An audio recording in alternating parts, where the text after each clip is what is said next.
雅万高铁是一带一路合作的旗舰项目，目前雅万高铁已经完成联调联试等各项工作，将如期在8月印尼国庆日期间开通运营，这将成为印尼发展史上的标志性事件。不得不说的是，雅万高铁还没有开通，印尼已经尝到跟中国合作的甜头，不仅能够成为东南亚第一个开通高铁的国家，还在雅万高铁合作示范带动下，加强了两国在能源、矿产、化工、电动车等领域的产业合作。柔北加里曼丹岛工业园区已经入驻了不少中国企业，成为了印尼经济发展的动力。因此，在尝到雅万高铁的甜头之后，印尼宣布撤销了与日本合作的铁路项目，把与中国合作的铁路项目放在优先地位。根据每日印尼网报道，印尼交通部长布迪近日在接受媒体采访时表示，雅万高铁延长至泗水的项目将由下一届政府完成，但是在雅万高铁建设工作完全收尾之后，本届政府还会继续推进相关前期工作。此外，布迪部长明确表示，印尼已经和日本达成协议的雅加达至泗水的半高铁项目已经被排除在2020到2024年国家战略项目之外。说白了，中国和日本在印尼推进的铁路项目遇到了不一样的待遇，印尼方面更倾向优先完成与中国合作的铁路项目。从印尼交通部长的表态以及近期印尼国内政局来看，我们可以找到几个关键点。第一，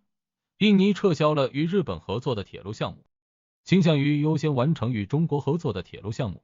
雅万高铁是中国与印尼合作修建的高铁项目，并且印尼方面也有意向将其延伸至泗水，形成贯穿爪哇岛东西的铁路大动脉。印尼与日本合作的铁路项目是雅加达至泗水的中速铁路，这是印尼和日本在2019年9月签署的合作协议。该铁路分2个阶段实施，一期工程是从雅加达到三宝垄，全长约436公里；二期工程从三宝垄到泗水，全长约284公里，主要是对现有的1067毫米轨距进行现代化改造，以满足火车160千米每小时的速度运行。项目总工费约60万亿印尼卢比。这个铁路项目本来计划在2020年开工建设的，但至今没有动工。印尼现任政府对于雅万高铁延长至泗水、雅加达至泗水半高铁这2个项目的态度完全不一样。对于雅万高铁延长至泗水项目，印尼方面已经明确表示将由下一届政府完成，但这不意味着本届政府不管不问了，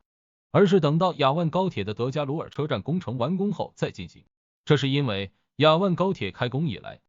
因为征地和物价上涨等原因，还有一些收尾工程没有完成。虽然确定在8月开通运营，那也是属于运营的范畴，主要是让被选中的乘客免费体验。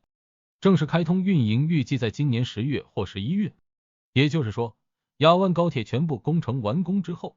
印尼本届政府将会继续推动延长至泗水的前期工作。这个从印尼近期国内政局就可以看出来。6月，印尼对华合作项目牵头人就表示，希望雅万高铁延长至泗水，同时表示有可能继续与中国合作。7月，印尼总统佐科在任期剩下不到1年半的时间，还较大规模的改组内阁，就是为了推进他发起的发展项目。对于日本负责的雅加达至泗水中速铁路项目，印尼本届政府已经明确表示不感兴趣。印尼现任交通部长布迪接受媒体采访时明确表示，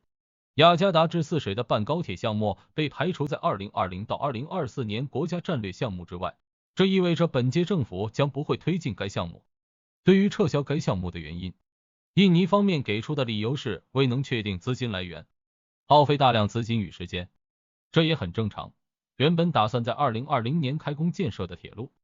到了2023年连 PPT 都没做出来，印尼不撤销才怪呢。第二，印尼优先与中国合作，希望获得更多发展机会。中国一带一路倡议是一个综合性的合作框架，印尼更是21世纪海上丝绸之路的首倡地。一带一路框架不仅是基建项目合作，主要是通过基建这个平台牵引能源、产业、金融、人文等领域的合作。如中企在东道国修建铁路之后，铁路沿线一般都会设立工业园区，入驻这些园区的企业基本都是中国企业，这就让中国企业有了走出去的平台，也可以为东道国增加就业，发展经济。中国和印尼在雅万高铁合作过程中增强了互信，为接下来产业等领域合作奠定了基础。如比亚迪已经初步确定到印尼投资设厂，这将充分发挥印尼镍矿资源丰富的优势，形成新能源汽车完整产业链。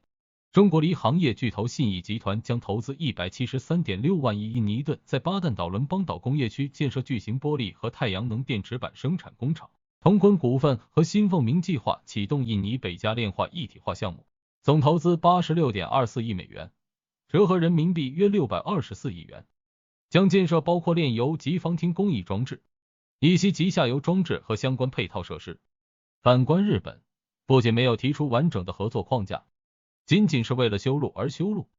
甚至是为了阻止中国高铁走出去而进行搅局。这种情况在缅甸、泰国、越南等国已经出现了多次，但是选择与中国合作的国家，铁路项目进展都很顺利。第三，印尼放出消息或是谈判策略。近期，印尼重要内阁成员都对雅万高铁延长至泗水的问题进行了表态。6月，该国对华项目合作牵头人卢胡特就放出将雅万高铁延长至泗水的消息，还表示可能继续与中国合作。这回，印尼交通部长布迪又表示，本届政府将继续推动雅万高铁延长至泗水的项目。说白了，撤销与日本合作的项目，就是表明了雅万高铁要延长至泗水。毕竟雅加达至泗水的半高铁是与雅万高铁高度重合的，甚至存在重复建设的情况。所以，印尼撤销了日本的项目，已经表明了想与中国继续合作的意愿。但是，肯定是希望中国在出资比例、路线走向、运营管理等方面做出让步。